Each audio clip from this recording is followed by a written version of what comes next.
Thank you. Thank you. I only wish my mother-in-law were here to hear that introduction. It would serve me well.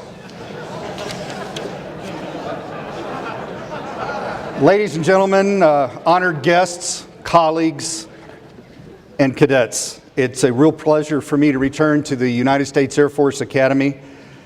The University of Colorado Springs enjoys a very productive collaboration with the Academy, and as a veteran, it pleases me to come here and share some thoughts and ideas whenever I can. Alice McDermott and her husband must have been remarkable people, and General McDermott must have surely loved his wife and this institution deeply to have so generously established this lecture series. I wish I could have known them, and I would be grateful to hear more about them from those of you who may have had associations with them. This lecture series is a fitting memorial, and I must confess that I feel more than a little bit of pressure to provide a talk that is worthy of such an investment. If the key to public speaking is to be brief, be brilliant, and be gone, I can only promise one of the three. I will soon be gone, but I live close by, so I do hope that I can be of continuing service to you and to this great institution. My topic today is central to the identity and the good work of the United States Air Force Academy, character and leadership. I suspect that my take might be a bit different than most, and perhaps even provocative. I was once asked to speak on a similar topic at the U.S. Army Command and Staff College at Fort Leavenworth. The day before my presentation, I met with a group of faculty there the day before the talk, and I said to them what I had planned to talk about. And I remember a faculty member looked at me with some evidence of shock on his face, and he said, "But that's not Army doctrine." And I explained that if anything I said comported with Army doctrine, it was completely by accident and probably a mistake. You just shouldn't bring people in from the outside the institution who will agree with you and tell you what you already know. If you ask me, that's probably inconsistent with the spirit and intent of a lecture on applied ethics. I should also explain that I'm more than a little bit jaded when it comes to human behavior. And that is the result of a career as a military police officer and criminal investigation supervisor. I've seen the worst that we humans inflict on each other, and I've too often waded through the debris that is left when those we trust disappoint us and even harm us. I'm no longer surprised when those we place in positions of great responsibility transgress in ways that we thought were inconsistent with their character. Such experiences, when combined with 18 years in higher education where leadership and applied ethics have been an interest, has caused me to reflect on the ubiquitous nature of misconduct, despite our very best efforts to the contrary. So I'm going to suggest that we might just be looking at this thing, if not wrong, then from an incomplete perspective. I must also confess that I'm only an amateur philosopher. My field is public policy analysis and administration, and I've studied leadership for the breadth of my academic career. There are far more learned men and women in this room when it comes to philosophy, and I bow to their expertise. I am not the person, I guess what I'm saying in the end is, I'm not the one you want to engage in the nuances of Foucault, Nietzsche, or Kierkegaard. It's just not my thing. This evening, what I'm going to do is launch into a critique of what I call the character project. You have to admit that coming to the temple of character development and assaulting the very construct of character itself, suggesting that the notion of character, as we have come to think of it, is not stable or dependable, is a bit of a gutsy move. But stay with me, because after exploring the allure of character and then making a case against it, I will tell you that what you are actually doing here is still beneficial and important. I really don't think for a second that you're actually building character, but you are accomplishing something quite important just the same. So the character project goes way back. In the Republic, Plato wrote of the dyers of wool who had to prepare the fiber in specific ways to take the dye, so it set fast, so that no washing could take away its brilliant colors. He suggested in selecting and educating soldiers, we want to indelibly fix by their nurture and training a perfect inculcation of the laws, so they would not be diminished by pleasure by sorrow, by fear, or desire. Aristotle extolled the virtues of character and attended to the process by which a person of virtue is developed through habituation, practice, exposure to good example, and of course, the avoidance of extremes. Now, who am I to question such a foundational and iconic group of dead Greek guys? But here's the thing. When it comes to our efforts to actually develop character as a trait, as an enduring trait, there just isn't a great deal of evidence that we're all that good at it. When we look at what some other disciplines bring to the table, such as social psychology and the emerging field of experimental philosophy, we begin to recognize that we human beings are much more influenced by the power of situation, role, and context than we might want to admit. Two friends of mine, Dr. Guy Adams and Danny Balfour, examined the role of the German civil service in the perpetration of the murder of 6 million people, what we now know as the Holocaust. How could they? Most of the civil servants were just doing their job. They were generally of what we would describe as of good character. They did not contrive of the final solution. There were others that did that, and we can rightly refer to them as abjectly evil. The civil servants, however, were peripheral participants in the process. They just drove the buses, they operated the phones, they policed the streets, and did what any good public servant would be expected to do to ensure the efficient operation of their society. They didn't intend to harm anyone, yet they were in service to a system that caused great harm to a large number of innocent human beings.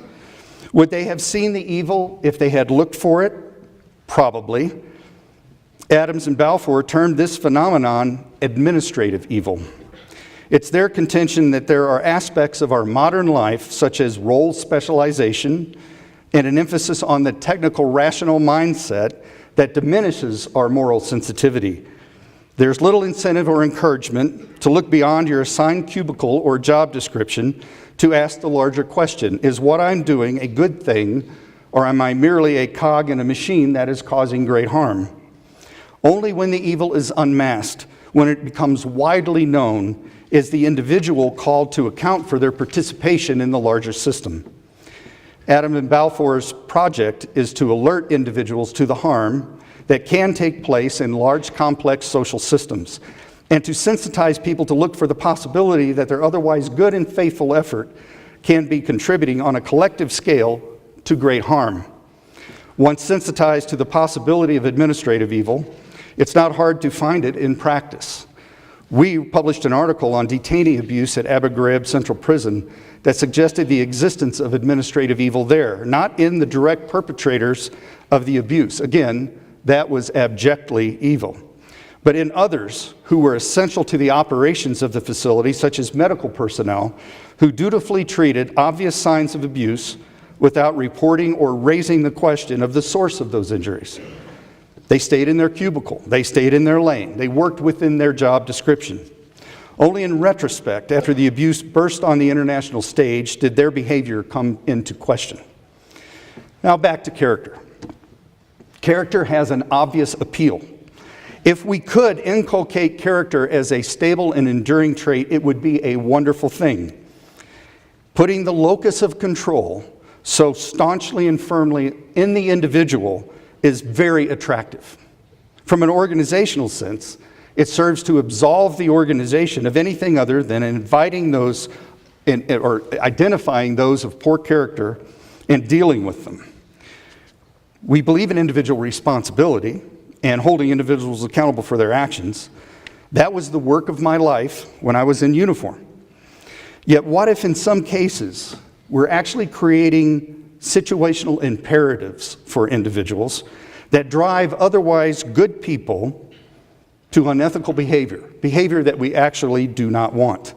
Does the organization that establishes such incentives bear any responsibility in the behavior that they essentially create, incentivize, and reward? How heroic must an individual be to resist such incentives? If I'm correct that we sometimes drive people to misconduct, and if as leaders we rely on the strength of character alone, what do we do in the face of misconduct? Well, what we typically do is we express disappointment to find out the person that we thought was of good character is not.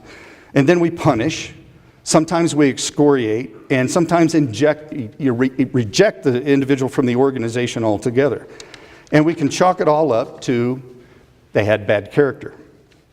The upshot of that is that we can be quite busy investigating and punishing without having a whole lot of impact on the underlying behavior itself.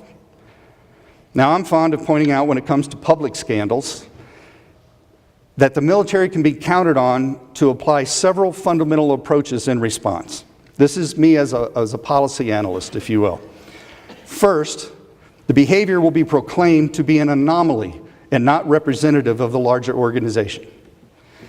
That assertion is rarely accepted by external constituents, especially watchdog agencies who will be quick to identify other historical transgressions.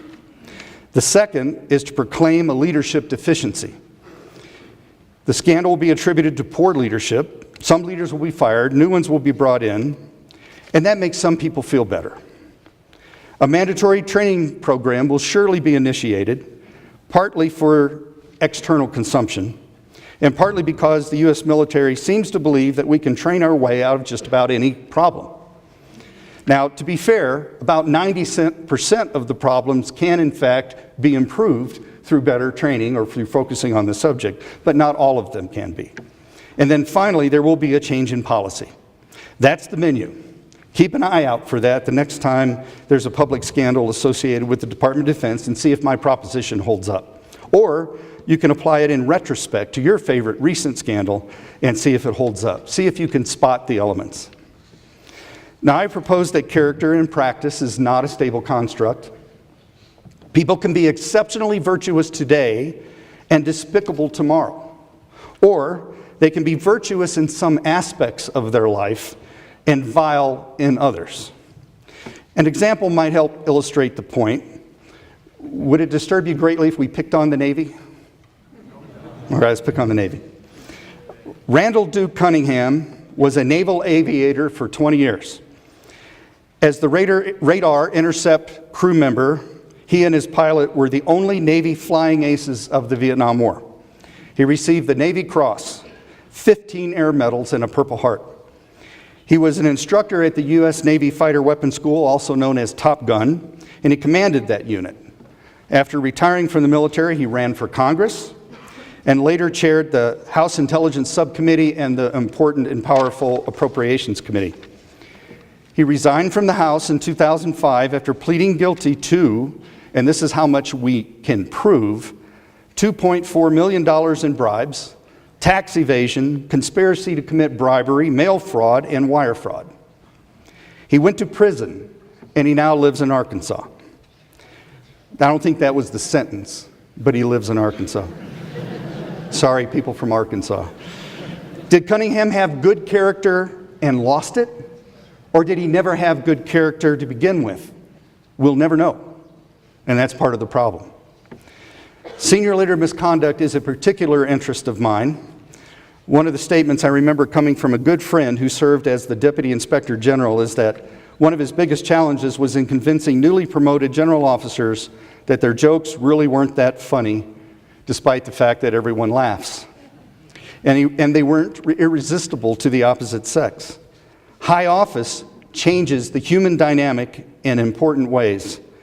Why is it that those who have behaved so well for so long seemingly lose their minds and have affairs with their biographers, treat themselves to lavish hotel rooms and perks on the taxpayer dime, misuse government air travel, or engage in countless other transgressions that seem to counter a history of good and faithful service? What we might otherwise describe as good character up to those points. We could have a whole nother lecture on that topic. But I believe many of you, I know if you've taken Colonel Cook's class, have been exposed to Ludwig and Longnecker's work, The Bathsheba Syndrome. Show of hands, who out there remembers the Bathsheba Syndromes, if anybody? Okay, not many people remember that. I just want you to know. I mean, it was in your class, but not that many people remember. I think those two scholars were onto something because they asserted that we just don't prepare senior leaders for the temptations of their positions. and the access that they have to things and people as a result of their position. I also commend to you the book, Leadership on the Line, by Ron Heifetz and Marty Linsky, for their analysis of the loss of intimacy that takes place with positions of great responsibility. It might surprise you to know that some at the very top of their organizations are tired, isolated, and lonely. Now here's a case that bothers me to this day, because I knew this person quite well. He was a brilliant officer and combat leader of distinction. I respected him as a colonel, and I was a lieutenant colonel at the time. He went on to promotion to major general. He excelled in every single assignment he ever had. He had a bright future. Everybody who knew him respected him. One evening he attended a dining in. He treated himself to an extra couple of alcoholic beverages. And as he returned to his hotel room, admittedly a bit tipsy, he saw in the hallway a pair of cowboy boots. He swept them up. Doesn't know why he did that, but he did. He just reached down and snatched them up and went to his hotel room. The next morning he awoke with a start. He saw the boots, and as he was dressing to take them back to where he found them, security was knocking on the door. The incident was caught on camera, and that was an ignominious end to a previously stellar career. You might ask yourselves, why did he have that extra drink or two? Was he treating himself to something out of a sense of entitlement? Intoxication is not an excuse for theft, but it was a factor in a tragic series of events for which there is no excuse. Now, my assertion to you as leaders of men and women is that if you depend on those you lead to be of good character, you're likely to be disappointed. And if character is your only focus, you just might well ignore situations where you have inadvertently created or established incentives that encourage behavior you really do not want. When I was in CID, if I heard the commanding general say, "I don't care how you do it, just get it done," it was time to put on an extra shift of criminal investigators. Bad was getting ready to happen. Instead of focusing maybe on how people should behave, perhaps we should spend a minute or two on how they actually do behave. We know from the Stanford prison experiments and the famous Milgram experiments that people can be influenced to engage in behavior that they might not otherwise. We act differently when assigned a role, for the sake of the organization perhaps. We're strongly influenced by situations and psychological and social cues, more than we would like to admit. Professor Daniel Ariely of Duke University studies cheating. For some abbreviated yet very interesting exposure to some of his work, I commend the YouTube video entitled Our Buggy Moral Code. Okay? Our Buggy Moral Code. He also has a book, Predictably Irrational, The Hidden Forces That Shape Our Decisions, as another option. Through a series of experiments, he came to the conclusion that humans, that's a broad generality, okay, but humans will cheat. They will, because it is economically rational to do so. However, they will not cheat too much. They will not cheat enough that they would feel bad about themselves, so they tend to limit their cheating to just a little bit. As an example of one experiment, they put a liter of Coca-Cola in the refrigerator where graduate assistants work. And then they recorded the time it took for that Coca-Cola to disappear, what they called the half-life of Coke. It didn't last very long. But when they put dollar bills on a plate in the refrigerator, they were never touched. They were never touched. In a very interesting experiment, Ariely and his team sought to determine if they could influence the amount of cheating took place by changing the environment. They brought groups of students from Carnegie Mellon and University of Pittsburgh into a room and had them complete math problems. They knew exactly, on average, over time, how many math problems could be completed in a given period of time. They had a baseline. Then they started modifying the environment to see if they could change that. So one of the things they did was they brought the students in, gave them the problems, and told them that upon completion, they were to come to the front of the room, shred their answer sheet, and then pay themselves for each correct answer out of a pot of money. Nobody but the completing student would ever see the answer sheet that was shredded. The number of correct answers went up a little bit. Not a lot, but a little bit. Then they added an actor to the experiment. Same scenario, except the actor would cheat in an obvious way. Upon starting the exercise, the student actor would immediately stand up, announce that he got all of the problems correct, an impossibility, then walk up, shred the answer sheet, pay themselves before walking out of the room, to no consequence. Would the other students take that cue? What do you think? The answer depended on what shirt they were wearing. If it was a Carnegie Mellon group of students and the cheating wore a Pitt shirt, cheating actually went down. He's not one of us, they must have surmised. If the cheater wore the same shirt as the student group, however, cheating went up significantly. Never underestimate the power of the group and group identity to influence human behavior. Now here's a situation that occurs all too often in many military organizations. Consider, if you will, the unit that thinks of itself as excellent. Excellence is their watchword. Failure is inconceivable and culturally unacceptable. Success in this organization is determined by an annual inspection, whereby experts come in from out of town and give the unit a thorough going over. The inspectors focus on records of things like weapons qualification, training, maintenance records, and the like. Now let's add a few factors in, shall we? Let's say this unit suffers a 50% loss of personnel due to shortages and potentially a post-conflict drawdown. Many of those who depart were the most experienced and technically competent. Now let's add a 300% increase in workload due to increased operational tempo. The inspection is to occur in 90 days. And did I mention that failure is not an option? What do you think is going to happen? It's likely that they will say things in the record that they did things that they did not do. Has that happened before? Will it happen again? Each service actually has a euphemism for it. And if you have a euphemism for something, you have to consider that it's probably a common occurrence. In the Navy, it's called gun decking. In the Army, it's called pencil whipping. You'll have to tell me what it is in the Air Force, because I do not know. But the consequences of such behavior can be dire. But we're the transgressors, the ones who cheated on the inspection, the one who said they did things that they didn't do. Are they of bad character because they did not want their outfit to look bad? Because it was important for them to be excellent? And what happens when they're caught? Well, it's the old story. They're typically punished, sometimes humiliated, quite possibly ejected from the organization.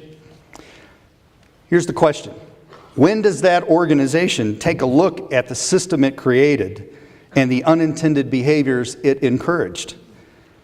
I happen to consider it an imperative of good leadership to look for and address systems that drive otherwise good and dedicated people to bad behavior.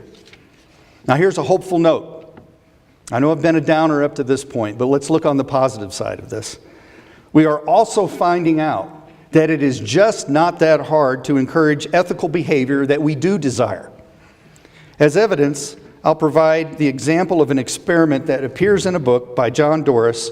It's called Lack of Character, Personality and Moral Behavior, published in 2010. He notes an experiment conducted in the United Kingdom that I will call the tea cart experiment. They put a camera on a tea cart. Now, a tea cart is essentially a place where you could go and fix yourself a cup of tea on the honor system of payment. So there's a box or a can there. You fix your cup of tea. You put your 50 pence in the cup. And they cameraed this over time and determined how many people paid and how many people did not. So they had a baseline. Then the question was, could they modify the behavior and change the number of people who actually paid? So here's one of the things they tried. I have a prop. There it is. What they did was they took a cup and they drew eyes on it. And they put it on the shelf where it could be seen by anyone who came up to prepare their cup of tea. Now, everybody knows that that cup cannot see whether people pay or not. But the symbolic reminder that someone might be watching was enough to significantly increase the number of people who actually paid for their cup of tea. I know it sounds simple, it sounds ridiculous, but it's an empirical study. It's in his book. Now let me return to my central thesis. Character is too unstable of a concept to put much faith into. It would be wonder if we could dye the wool in such a way, but there isn't much evidence that we can. We do know that human beings can be influenced by situations and the incentives that we create, especially if reinforced by peers and by a collection of psychological and social cues, whether it be a man in a lab coat, as in the Milgram experiments, or the student actor in Ariely's cheating experiments. We also know that it doesn't take much to remind people of the kind of behavior the organization wants. We can, I'll repeat that, we can positively influence ethical behavior. Now what this means, what this might mean for the U.S. Air Force and Air Force Academy is that you aren't doing anything wrong at all in your character development efforts. Don't stop. You might consider whether you're actually developing the trait of good character. I doubt that you are. But all of this character talk is providing constant reminders of the kind of behavior the organization desires. These mileposts and guideposts for ethical behavior likely do have a positive impact.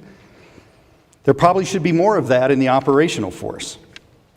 What you are essentially doing is putting eyes on the cup, and that is important. So here are a few takeaways from this lecture that I'd like to leave you with. Number one, character alone is insufficient. You may or may not be developing character. It may be a useful fiction, but it's still useful. As a leader of an organization, however, do not depend on good character. Second, human beings are much more influenced by roles and situations than we want to believe. Don't underestimate the power of situational imperative to drive human behavior. Number three, good leaders look for and address systems and processes that drive otherwise well-intentioned people to bad behavior. And number four, your people can be positively influenced to act in ways that are in keeping with the high standards of the military profession. It doesn't take much to remind them of the behavior you desire. In other words, keep putting eyes on the cup. Now I'll close by asking that you please understand that if I am critical, I am a friendly critic who intends only that we think thoroughly about what we do and how we do it. Let us be honest with ourselves about what we are doing and why. After all, that is the essence of philosophy. Ladies and gentlemen, I thank you for your patience and your attention.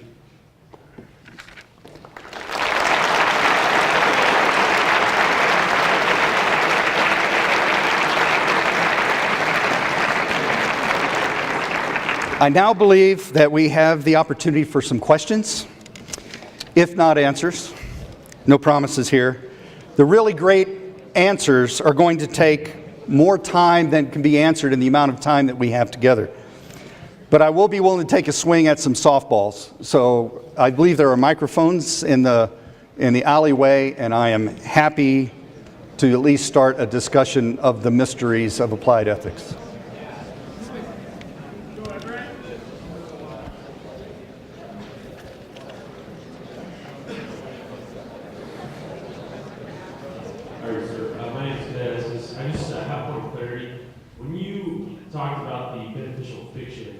Were you referring to the development of character or character in and of itself as a fiction? Yes.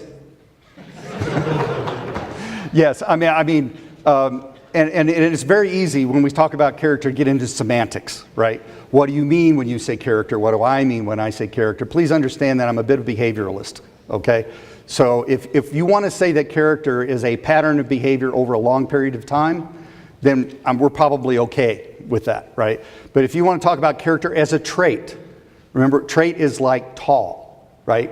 It is or it isn't. You either are tall or you're not tall. You either have character or you don't, right?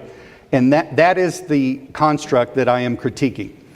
And if I am critiquing that construct, then I am also potentially critiquing our method by which we try to develop character. That's the Aristotelian project that I take some umbrage with, because although it is attractive, although we would love it if that were the case, again, empirically, there's not a lot of evidence that it's there.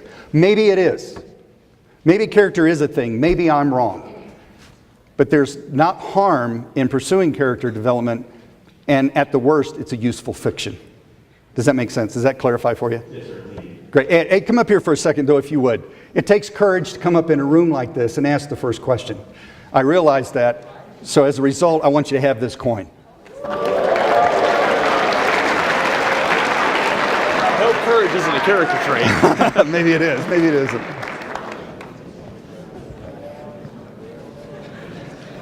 All right, not everybody's getting a coin, just so you know. Okay, my pockets aren't that big, but I'd love to entertain another question.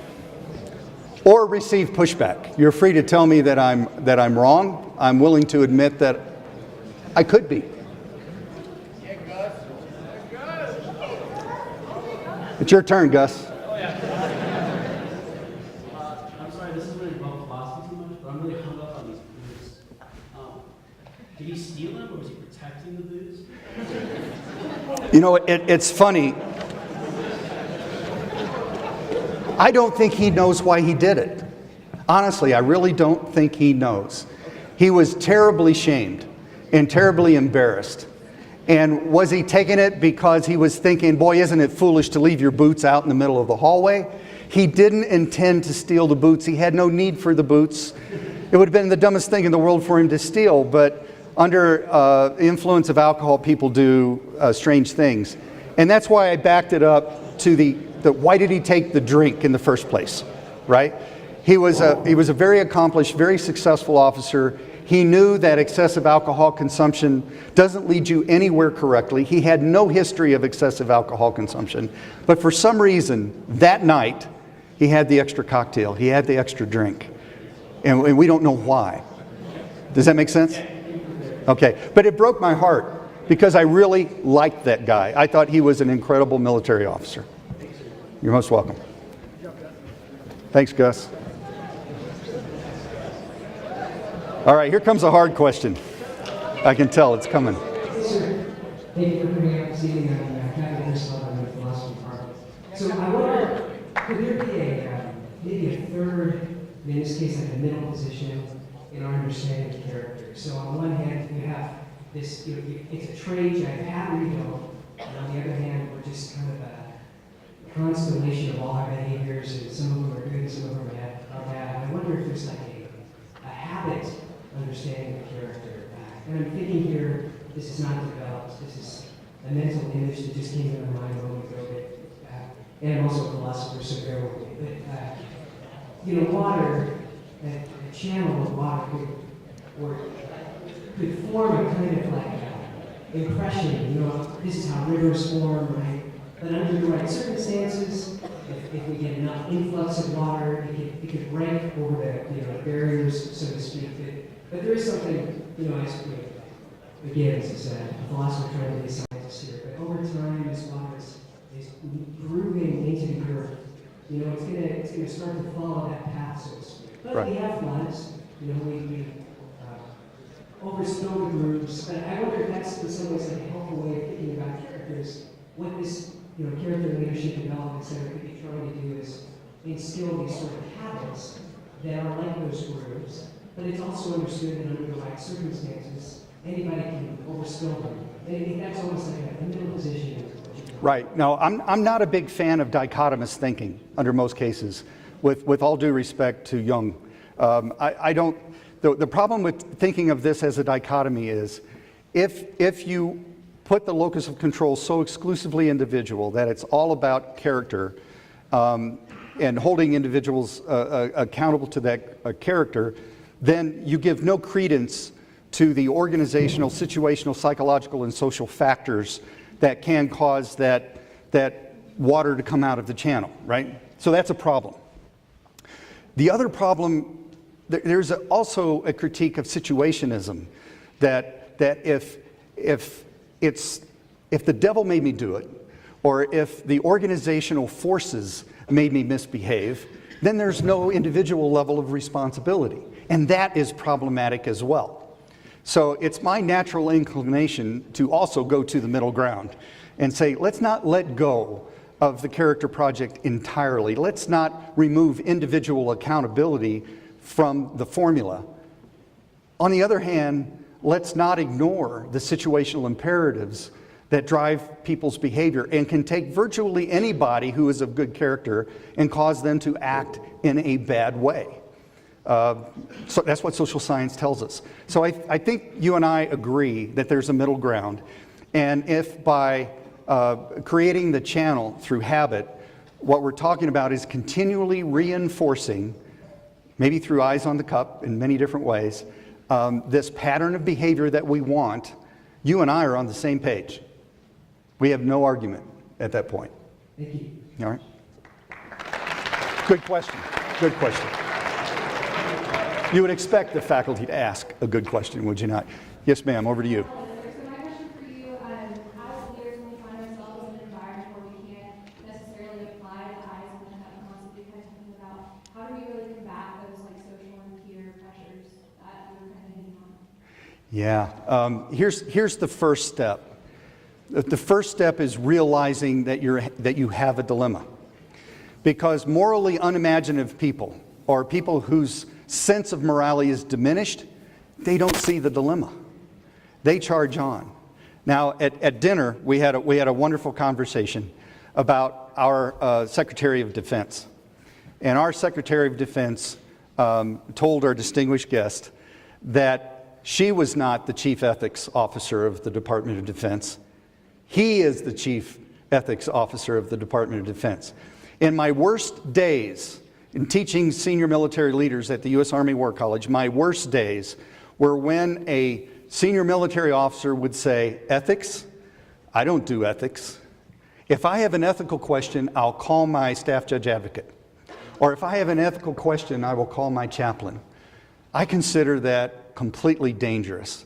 That is a complete absence of the appropriate tone at the top, and it is, in fact, problematic. So what we're trying to do, I think, through your philosophy courses and through the courses I taught at the Army War College was to really engage not in ethical indoctrination, but in ethical reasoning. So unlike the German civil service, who did their job but were in service to something that was evil, that we will have enough sensitivity to ask ourselves these questions. It is not easy to be the morally sensitive individual. You see dilemmas that others do not see, and that brings a hazard of its own. But I think it's a much better place than being morally insensitivity and failing to see the dilemma that might be presented, whether it be with peers or as a result of systemic forces or whatever. But what I really hope we'll do is that we will develop generations of officers who are willing to ask the question, right? Ask the question, am I in service to something that is not good? And then can I hold myself accountable as an individual moral agent for that participation? Or they will say, you know what? We have a pattern of misconduct here. We've had this occur here, here, here, and here. Are there systemic forces? Have we, maybe against our best intentions, incentivized behavior that we actually do not want? That's what I hope will come out of it. Does that help? Thank you, ma'am. Good questions. We have time for a few more questions, so don't be shy. Or argument. Okay, I'm happy to be pushed back against. I knew I could count on you, General Miller. I'm just curious. There are figures throughout history that seem to have broken this code. The Admiral Stockdales of the world, the Victor Frankls, the Abraham Lincolns. Do we just not see the ethical lapses that they may have had, or did they somehow have a cup that they carried around with eyes all the time? Yeah. That's a great question. And one of my home fields, if not public policy analysis and administration, is leadership studies. And for many generations, for many, many, many years, the lens through which we looked at leadership was the theory of the great man. And I use great man very intentionally because it was always men, and they were always public figures. You know, if you read these stories about many of these individuals, you would think that there was no one at all around them. We don't write books about the great followers who supported these people. And in fact, many of them were deeply flawed individuals despite their greatness. So again, in some aspects of their life, they were perhaps, you know, very admirable and did extraordinary things. But we can probably count on the historians of their era that initially wrote the books that we read about them to have engaged in a little bit of hero worship, right? And maybe discounted some of the negative aspects of their behavior. So here's an example. James McGregor Burns, one of the great leadership scholars of our time, he was the presidential biographer of Franklin Delano Roosevelt. He also wrote other books, The Lion and the Fox. The man was brilliant and a great leadership scholar. But he one time said that if we were to do a regression analysis of the characteristics of the presidents that were rated the greatest, one of the top levels of regression, one of the things that would explain the most would be had an affair while in office. That would be a predictor of our greatest presidents. In many cases, they were womanizers, and it's the kind of behavior that we would not ascribe to, we wouldn't glorify or appreciate. But if you were just doing straight up, you know, regression analysis, it would be indicated as a correlate. So, yeah, that's the problem. Are there great people who did great things? Sure. But we're all human beings. We're all flawed to some degree. And the greatest lights sometimes have the darkest shadows as well. That's my 2 cents on the great man question of history. Okay. All right.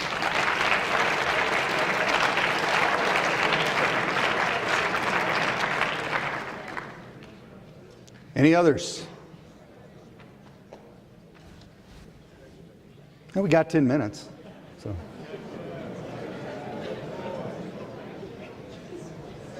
I might be taking this eyes and cuffing a little bit too literally, but is there a point where maybe that can go a little bit too far?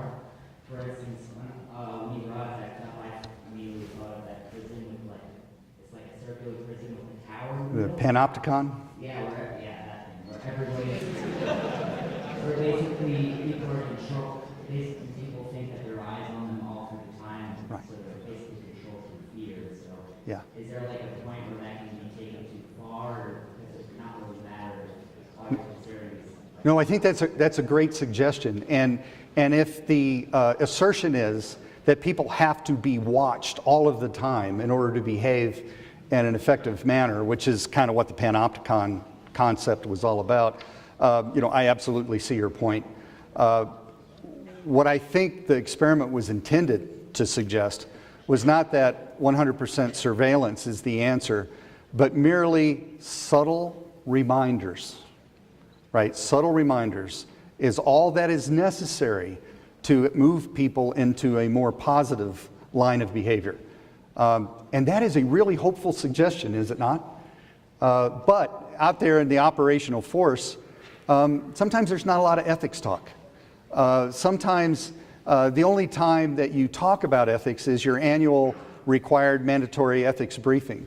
And if I could rant for just a second on mandatory training, if I could, just for a second. All right. Mandatory training is frequently, I won't say always, but is frequently not at all targeted to the force. It's targeted to external constituents. So the organization can turn to the external constituents and say, see how important this is to us? We made every single person in this organization go through a mandatory training process. Right?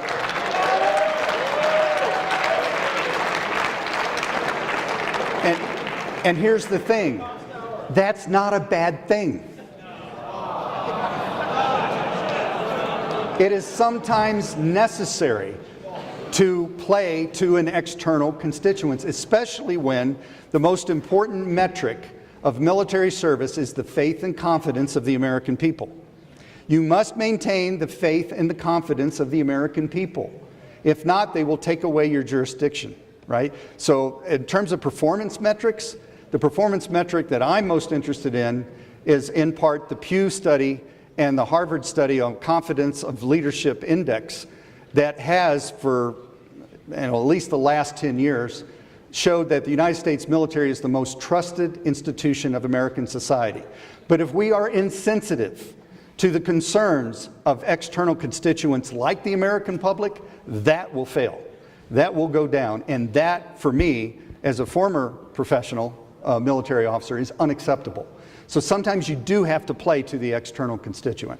But let's be honest about the impact of mandatory training sessions. Nobody loves them, right? Nobody loves going to them. And sometimes they will actually produce a backlash against the subject that you're trying to inculcate people for. So that's my 2 cents on mandatory training. And I know where you felt when you clapped your hands. But do not forget, especially the higher you go in your organization, how important it is to take actions that have an impact not only inside your organization, but outside of your organization as well. That's important. Thank you. Good question.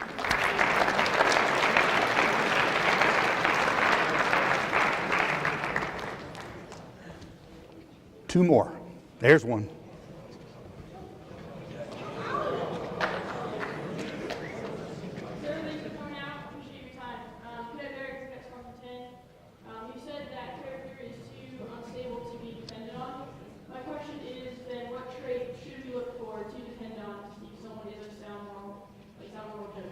Yeah, I think the central thesis of mine is it's not about traits. Again, I'm looking at leadership studies as a discipline over time. It started with the great man theory. That was kind of the first wave, and it lasted for a long time. The second wave was traits and characteristics. What traits and characteristics go into good leadership? And psychologists love that stuff. Okay, they really do. Spend a lot of time trying to identify the constructs, the traits, the characteristics, identify their prevalence or whatever. And beyond some generalities like the big 5 personality factors, agreeableness, openness, and the rest, that research hasn't taken us the place we want to go. Because there is no trait, characteristic, or combination of traits and characteristics that will predict successful leadership in all circumstances. It's a flawed theory, right? All right, so what does that leave us with? Okay, here's part of the problem with traits and characteristics. I believe that there's 3 main variables that we have to think about when we talk about leadership effectiveness. The leader is one. Okay, but let's think about leaders for a second. Are they monolithic? No, they are as different as everybody in this room. Everybody in this room brings to the table a different set of traits, characteristics, beliefs, whatever, right? We're different. The variability among individuals is in the extreme. Makes it very hard, okay? What's the second variable? Followers, right? Well, there's no 2 followers that are the same. Different traits, characteristics, different values, belief systems. No 2 followers are exactly the same, okay? The third characteristic, situations. Situations. There's no 2 situations that are exactly the same. So the problem with leadership is extreme variability, especially in human social systems. They're non-dynamic. So it gets really hard, really fast. Here's my concluding observation about leadership. The best we can do in leadership are rules of thumb. Rules of thumb. That is to say, more often than not, generally speaking, this behavior is going to be more successful in attempting to lead a group of people than that behavior. And that, ladies and gentlemen, is as good as it gets. There is no formula that will get you to success every time with every follower in every situation. Thank you for that question. It was a good one. We're all done. We won't be able to get to him then. My apologies, sir. The hook has come out. I'm having too good a time. But I thank all of you for your great questions, for your time and your attention, and above all, your patience. It's been my great privilege to be in your presence, and I wish you the very best in all that you are to accomplish when you leave this great institution. Thank you.